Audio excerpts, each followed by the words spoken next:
Welcome back to our channel. My name is Bhavya. So class, today we are going to start figure of speech. And in the last video, we have completed many figure of speech. और आज की class में हम इसके आगे के और जो poetic devices हैं उन्हें पढ़ेंगे. So let's have a look. So the first one is assonance. So assonance क्या होता है? What is assonance? It means and assonance and consonance. Assonance and consonance poetic devices में क्या होते हैं? So assonance का मतलब होता है, यहाँ पर आप देख रहे हो assonance. It means कि ये जो आपका ये किस साउंड को पकड़ता है? ये आपके वॉवल साउंड को देखता है. किसी भी आपकी पोम में, किसी भी लाइन में अगर there are so many words and उन वर्ड्स में there is a repetition of vowel sound, कि आपके वॉवल साउंड की रिपीटेशन है, सो वहां पर आपकी कौन से पोएटिक डिवाइस होगी? वहां पर होगी आपकी एसोनेंस. तो assonance is the repetition of vowel sounds. Vowel sound AEIOU.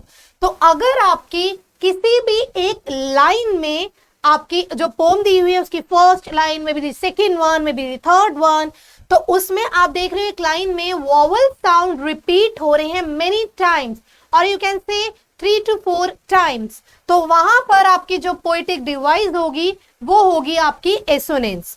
So the first one, I am reminded to line the lid of my eye. So यहां पर there is I, again I, again I, I. तो यहां पर आप I sound की repetition देख रहे हो कि यहां पर आई साउंड आपका 4 टाइम्स रिपीट हो रहा है. तो यहां पर आपका कौन सा पोएटिक डिवाइस यूज होगा? एसोनेंस. एसोनेंस का मतलब ही है कि जहां आपका एक लाइन दी हुई है और वहां पर there are so many words, और उन वर्ड्स में आपका वॉवल साउंड रिपीट हो रहा है. एंड उसके कॉन्ट्रास्ट में आपका होता है कॉन्सोनेंस. कॉन्सोनेंस में, कॉन्सोनेंस आपकी फिगर ऑफ स्पीच है जिसमें आपका कॉन्सोनेंट साउंड रिपीट होता है. वॉवल्स को हटा के कोई भी जो आपका साउंड आ रहा है, चाहे वो बी है, चाहे वो सी है, चाहे वो डी है, तो ये सारे के सारे अगर आपके अल्फाबेट कोई भी यूज हो रहा है, कि आपकी लाइन दी हुई है और उस लाइन में ये अल्फाबेट यूज हो रहा है 1 बार, 2 बार, 3 बार, 4 बार, अगर वो आपका अल्फाबेट यूज हो रहा है तो वहां पर आपका रहेगा, क्या रहेगा? आपका कॉन्सोनेंस. तो it is a figure of speech in which the same consonant sound repeats within a group of words. For example, be, back, soon, bury, bye bye. So B is repeated, B is repeated, B is again repeated, and B and B. तो यहां पर आपका जो B sound है वो repeated हो रहा है एक ही लाइन में. आप ये देख रहे हो कि यहाँ पर बी साउंड 5 टाइम्स रिपीट हो रहा है. तो ये हो गया आपका कॉन्सोनेंस. अब यहाँ पर एग्जाम्पल में एसोनेंस का there is another example to go slow on the road. So यहाँ पर O sound vowel repeated, again O, again O and again O. तो यहाँ पर आप देख रहे हो कि जो आपका ओ साउंड है वो कितनी बार आपके 4 वर्ड्स में ओ साउंड आपका 4 टाइम्स रिपीट हुआ है. तो यहाँ पर ये आपका सेकेंड एग्जाम्पल हो जाएगा. किसका हो जाएगा? एसोनेंस का. तो ये डिफरेंशिएट बिटवीन होता है एसोनेंस में एंड कॉन्सोनेंस में. तो class, now the next one is anaphora. So anaphora, it is a poetic device कि जहां पर आपका जो वर्ड है, जो आपके वर्ड्स होंगे वो रिपीटेड होंगे, बट स्टार्टिंग की जो 2 मे बी 3 लाइन्स की 3 लाइन्स में स्टार्टिंग का जो वर्ड होगा वो रिपीटेड होगा. अब आप यहाँ पर रिपीटेड सुनते ही आपके माइंड में आएगा कि it is a kind of repetition, but no. Repetition poetic device आपकी वो होती है जो आपकी मिडल में वर्ड्स आते हैं. किसी भी आप पोम में देखोगे तो वहां पर एक लाइन में आपके मिडल में जो साउंड्स आ रहे हैं, मिडल में जो वर्ड्स आ रहे हैं, सेम वर्ड आ रहा है, तो वहां पर आपकी रिपीटेशन है, करेक्ट. बट अगर आपकी पोएटिक डिवाइस आपकी मतलब पोम में स्टार्टिंग का ही, जो स्टार्टिंग के ही वर्ड्स दिए हुए हैं, first line, second line, third line, तीनों में ही वो स्टार्टिंग का वर्ड रिपीटेड है, तो वहां पर आपका एनाफ्रा पोएटिक डिवाइस यूज होती है. So anaphora is a poetic device that features the repetition of a word or phrase. कोई एक सिंगल वर्ड भी हो सकता है, फ्रेज भी हो सकता है, at the beginning of successive sentences, phrases और क्लॉजेस. एक सिंगल वर्ड भी रिपीट हो सकता है या मोर देन वन वर्ड, तो जिसे हम कहेंगे फ्रेजेस, तो वो भी रिपीट हो सकता है. So the example is there is nothing you can do that can't be done. So this is the first line. Now the next one, nothing you can sing that can't be sung. This is the second line. Nothing you can say but you can learn how to play the game. It's easy. So यहाँ पर there is कि यहाँ पर आपका कौन सा words या phrases repeat हो रहे हैं.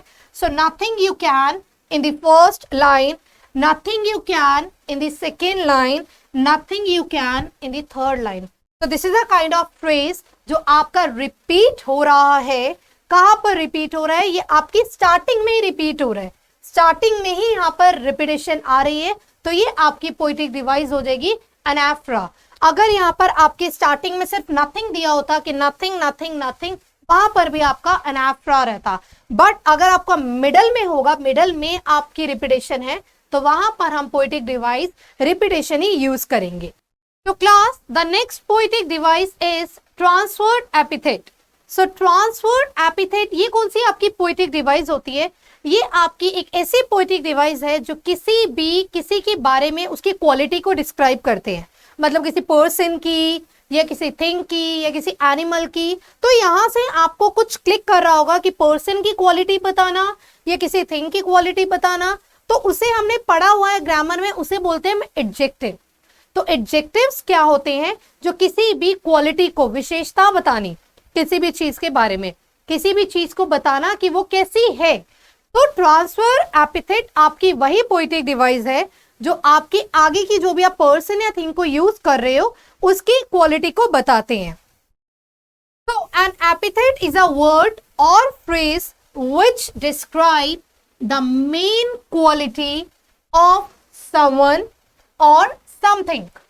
सो किसी भी क्वालिटी को बताना. सो रिमेंबर दिस कि किसी क्वालिटी को बता रहे हैं किसी पोएटिक आपकी पोम में. आप देयर इज अ लाइन कि उस लाइन में आपको 2 वर्ड्स नजर आ रहे हैं एंड उस वर्ड में आप देख रहे हो कि उससे पहले कुछ एडजेक्टिव वर्ड्स यूज हो रहे हैं, तो वहां पर आपकी पोएटिक डिवाइस रहेगी transferred epithet. So the example is a happy person. तो पर्सन के बारे में पर्सन की क्वालिटी बताई है happy, correct. A sad person, तो यहां पर हैप्पी हो सकता है, सैड हो सकता है, तो पर्सन की क्वालिटी बताइए. Now the next one, I had a wonderful day. Correct. तो डे के बारे में, डे की क्वालिटी बताइए कि डे कैसा था, वंडरफुल. तो ये दोनों की दोनों क्वालिटी बता रहे हैं, यहां पर मतलब हैप्पी और यहां पर वंडरफुल. सो आपकी जो नेक्स्ट पोएटिक डिवाइस है वो है आपकी हाइपरबली. हाइपरबली आपकी कौन सी पोएटिक डिवाइस होती है? जहां पर आप देख रहे हो एन एक्सएजरेटेड स्टेटमेंट और ओवर स्टेटमेंट. सो यहां आप किसी भी चीज को बोल रहे हो बहुत ओवर करते हुए. Over statement it means it can't be possible, वो आपका पॉसिबल नहीं है नॉर्मल लाइफ में, बट आप उसको बता रहे हो क्योंकि आप बोल रहे हो, तो उसको इस वे में बोल रहे हो, कुछ बहुत ज्यादा ओवर करते हुए स्टेटमेंट को बताते हुए. Example, I am so hungry I could eat a horse. Can't be possible कि आप, मतलब ये तो है नहीं कि आप भूखे हो तो आप हॉर्स को खा लोगे. सो यहाँ पर एक स्टेटमेंट को यूज कर रहे हैं कि इट मीन्स कि द पर्सन इज हंग्री, तो वो एक अपनी ओवर स्टेटमेंट उस हंग्री को बताते हुए कि मैं भूखा हूं, उसको ओवर बोलते हुए that I could eat a horse. तो जहां भी ऐसे आपके सेंटेंसेस यूज होते हैं जहां पर ओवर किया जाता है, उन्हें ओवर स्टेटमेंट बोला जाता, मतलब किया जा रहा है, तो वहां पर आपकी जो पोएटिक डिवाइस होती है वो होती है hyperbole. Now the next one is I died of embarrassment. Correct. कि यहां पर यूज हो रहा है कि अरे एम्बैरेसमेंट से मैं तो मर ही जाऊंगा, तो ये पॉसिबल नहीं है. करेक्ट. तो यहां पर भी आपका जो हाइपरबली यूज हो रहा है कि उस वर्ड को क्या उस सेंटेंस को बहुत ओवर बोला जा रहा है, उस स्टेटमेंट को बहुत बढ़ा चढ़ा के बताया जा रहा है, तो ये है आपका हाइपरबली।